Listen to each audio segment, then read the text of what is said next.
face à ce risque, il est essentiel que les services de l'État et les collectivités territoriales se préparent. Nous participons à ce type d'exercice tous les mois. L'objectif est bien de consolider le rôle de chacun, puisque dans la gestion d'une alerte liée à un risque de tsunami, beaucoup d'acteurs différents vont intervenir. Et le deuxième objectif, c'est encore une fois d'essayer de minimiser absolument le temps de transmission de l'alerte. En 2010, une étude du BRGM avait caractérisé le risque tsunami sur la commune. Nous avions engagé alors des travaux pour établir des procédures, pour définir quelle serait la stratégie de la commune pour gérer le risque.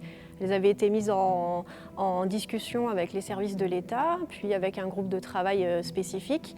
Et l'idée de créer un exercice aujourd'hui, pour nous, c'est un petit peu l'aboutissement de ce travail. Ça va nous permettre de tester le côté opérationnel de nos procédures, vérifier combien de temps il nous faut pour mettre en œuvre le dispositif, tester les réflexes de nos équipes et éventuellement réajuster notre dispositif au regard du retour d'expérience de l'exercice d'aujourd'hui.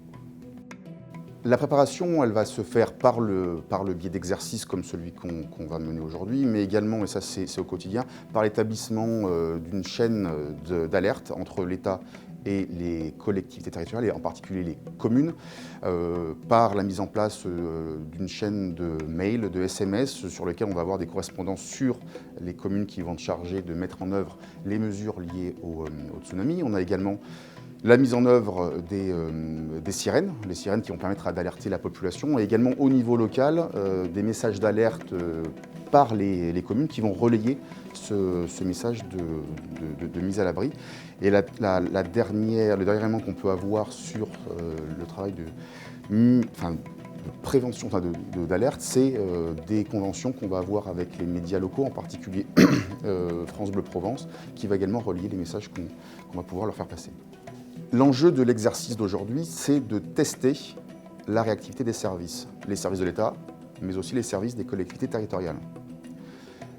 De savoir comment l'alerte circule entre ces services, mais également la mise en œuvre des mesures de sauvegarde.